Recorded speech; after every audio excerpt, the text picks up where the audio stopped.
In this video, we'll show you how to create your first automation in ZapTroll.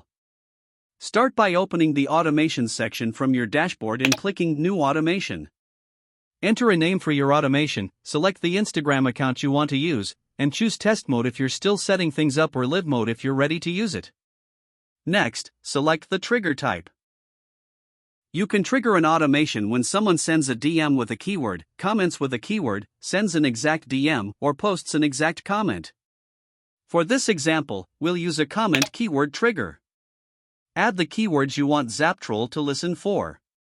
Simply type a keyword and press Enter to add it to the list.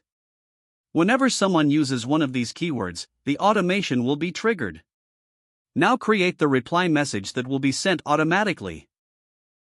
You can add text, buttons, links, or multiple messages if you want to create a sequence of responses. Once you've configured everything, review the summary and click Create Automation. ZapTroll will generate the automation flow automatically. After creation, you'll be taken to the editor. In Basic Builder, you'll see a simple step-by-step view of your automation. You can click any step to edit it, add more messages, or insert delays between messages. If you prefer a visual workflow, you can switch to Flow Builder. When you're satisfied with the setup, click Activate to make the automation live. That's all it takes to create an automation in ZapTroll.